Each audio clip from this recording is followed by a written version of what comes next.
Assalamualaikum warahmatullahi wabarakatuh. Selamat malam semuanya. Pada kesempatan kali ini kami akan membahas bab tentang konsep kekuasaan yang dimana kelompok kami terdiri dari Vivi Febriana, Sefti Indahyani, Rizka Julfika, dan saya Salim.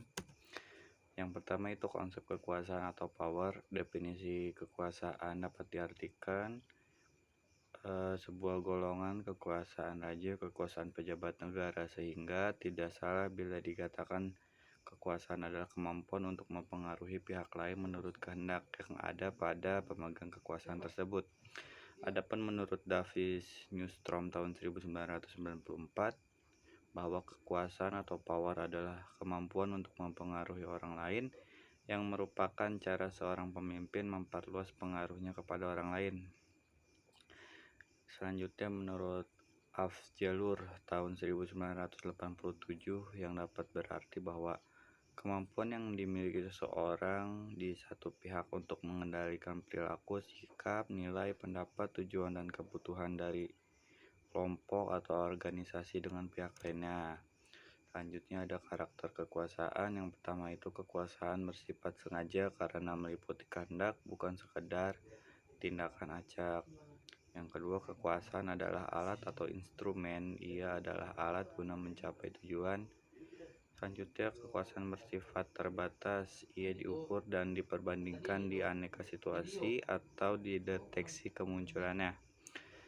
Keempat, kekuasaan melibatkan kebergantungan terhadap kebebasan atau faktor keberuntungan, ketidakbergantungan yang melekat pada penggunaan kekuasaan. Kekuasaan adalah gagasan bertindak. Ia bersifat samar dan tidak selalu dimiliki. Selanjutnya adalah jenis-jenis kekuasaan. Yang pertama, menurut French dan Raven, kekuasaan dapat dibedakan menjadi 5 tipe berdasarkan sumbernya sebagai berikut. Yang pertama, reward power. Reward power merupakan kemampuan seseorang pemimpin dalam memberikan janji-janji, atau dapat dikatakan bahwa seorang pemimpin dapat mempengaruhi bawahan agar berperilaku tertentu atau melakukan tindakan tertentu melalui janji-janji yang menarik. Yang kedua, legitimate power, yang dimana ini merupakan suatu kekuasaan yang diperoleh melalui kekuatan formal, seperti seorang pemimpin mempunyai kekuasaan karena mendapatkan legitimasi dan kekuatan formal yang abas. Selanjutnya ada coercive power atau kekuasaan paksaan. Adalah kekuasaan pemimpin untuk mempengaruhi orang lain dengan kekuatan memaksa karena ia mempunyai kedudukan dan posisi yang sangat kuat. Selanjutnya referent power, di mana kekuasaan ini didasarkan pada suatu hubungan kesukaan atau liking, dalam arti kehidupan seorang mengidentifikasi orang lain yang mempunyai kualitas atau persyaratan seperti yang diinginkannya. Selanjutnya itu expert power. Kekuasaan yang berdasarkan pada keahlian ini memfokuskan diri pada suatu keyakinan bahwa seseorang yang mempunyai kekuasaan pastilah ia memiliki pengetahuan, keahlian, dan informasi yang lebih banyak dalam suatu persoalan. Selanjutnya 2. Pengertian pengambilan keputusan menurut Richard M. Hodgett 1975. Pengambilan keputusan adalah suatu pendekatan yang sistematis terhadap hakikat suatu masalah, pengumpulan fakta-fakta dan data, penemuan yang matang dari alternatif yang dihadapi, dan mengambil tindakan yang menurut perhitungan merupakan tindakan yang tepat. Dapat disimpulkan bahwa pengambil keputusan yaitu memilih salah satu alternatif dari alternatif yang ada. B. Prinsip dalam pengambilan keputusan. Menurut Fema, prinsip dalam pengambilan keputusan yaitu 1. Knowledge, persyaratan paling penting untuk membuat keputusan yang baik.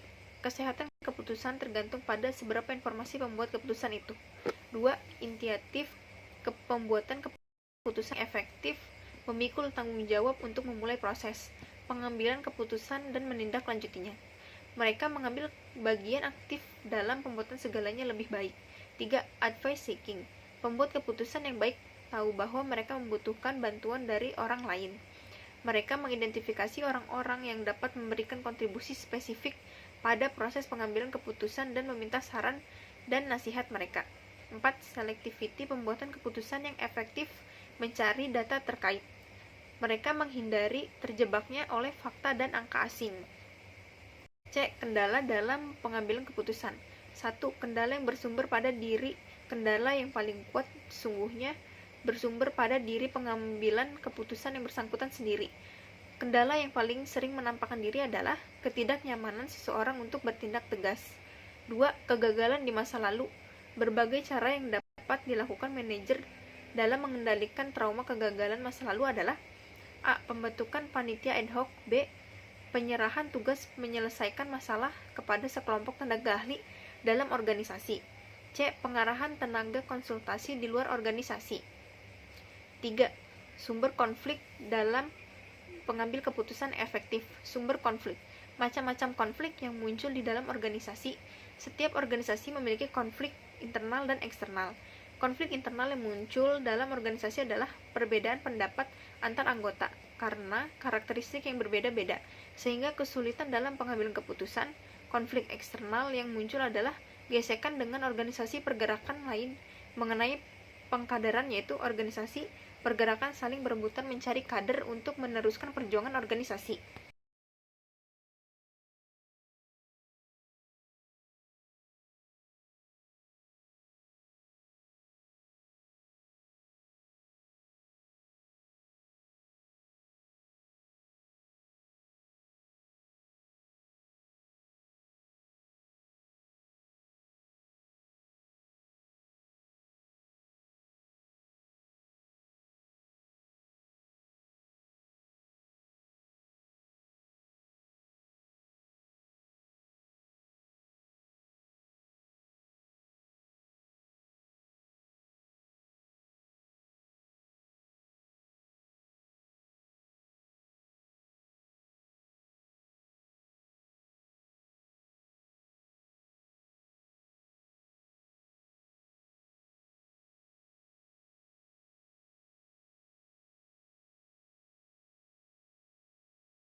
Penyelesaian konflik dengan bernegosiasi. Win-win solution. Penyelesaian konflik seperti ini bertujuan untuk menjaga keharmonisan, keselarasan, dan hubungan yang baik. Karena menjaga hubungan baik itu lebih penting sehingga perlu diciptakan komunikasi yang baik. 4. Penyelesaian konflik dengan pertimbangan jangka panjang dan demi kelangsungan tim atau organisasi. Metode pengambilan keputusan. Setiap orang terlibat di dalam tindakan pembuatan keputusan atau decision making, bahkan mungkin harus dilakukan beberapa kali, mulai dari masalah yang sederhana sampai dengan kompleks dan menuntut pertimbangan banyak mendalam. Pengertiannya, pembuatan keputusan atau decision making ialah proses memilih atau menentukan berbagai kemungkinan di antara situasi-situasi yang tidak pasti. Pengambilan keputusan terjadi di dalam situasi-situasi yang meminta seseorang harus 1. Membuat prediksi ke depan. 2. Memilih salah satu di antara dua pilihan atau lebih. 3. Membuat estimasi, perakiraan mengenai frekuensi kejadian berdasarkan bukti-bukti yang terbatas. Memerintah. Metode perintah melibatkan pengambilan keputusan tanpa bantuan atau penyertaan orang lain. Ini adalah komponen utama dari kepemimpinan otoritatif karena sering memberikan solusi tercepat dengan sedikit atau tanpa masukan. Berkonsultasi. Metode konsultasi melibatkan memperoleh wawasan dari orang lain, tetapi hanya memungkinkan satu individu untuk membuat keputusan akhir. Opsi ini seringkali membutuhkan waktu lebih lama daripada metode perintah karena melibatkan masukan dari orang lain. Voting. Metode pemungutan suara atau voting adalah karena terjadi ketika semua opsi didiskusikan secara terbuka dalam pengaturan kelompok, sehingga pembicara meminta pemungutan suara. Semua itu melibatkan baik memilih atau menentang keputusan dalam proses demokratis dan adil. Konsensus. Metode konsensus adalah diskusi kelompok di mana semua pihak mempresentasikan semua alternatif dan sudut pandang sampai mencapai kesepakatan. Ini adalah metode yang memakan waktu karena membutuhkan banyak orang dengan ide dan motivasi yang berbeda untuk mencapai kesepakatan. Ini sering menghasilkan periode waktu diskusi yang panjang yang membentang di beberapa pertemuan. Pendekatan dalam pengambilan keputusan. Menurut Siagian, pendekatan dalam pengambilan keputusan yaitu pendekatan yang interdisipliner. Proses pengambilan keputusan tidak bisa dilihat sebagai suatu tindakan tunggal dan tidak sebagai suatu tindakan yang seragam yang berlaku untuk semua keadaan serta dapat digunakan oleh pengambilan keputusan yang berbeda dengan tingkat efektivitas yang sama. Proses pengambilan keputusan terdiri dari berbagai ragam keterampilan dan pengetahuan yang diperoleh dari pengalaman dalam kehidupan berorganisasi. 2. Pendekatan sistematis. Suatu proses logis yang melibatkan pengambilan langkah-langkah secara berturut atau sekuensial. Dengan merinci, proses tersebut menjadi bagian-bagian yang lebih kecil. Pendekatan atomik. Pendapatan lain mengatakan proses pengambilan keputusan menyangkut dengan naluri, daya pikir, serangkaian metode intuitif yang keseluruhannya dirangkum yang menjadi suatu kreativitas. Pendekatan holistik. 3. Pendekatan berdasarkan informasi. Pengambilan keputusan tanpa informasi berarti menghilangkan kesempatan belajar secara adaptif. Seorang manajer harus memiliki pengetahuan yang memadai tentang informatika untuk pengambilan keputusan yang efektif, serta harus menuntut agar tersedia baginya informasi yang memenuhi persyaratan kemuktahiran, kelengkapan, dapat dipercaya dan disajikan dalam bentuk yang tepat. Nah, mungkin tadi sudah dijelaskan, mungkin hanya ini yang bisa kami sampaikan, lebih kurangnya saya ucapkan terima kasih.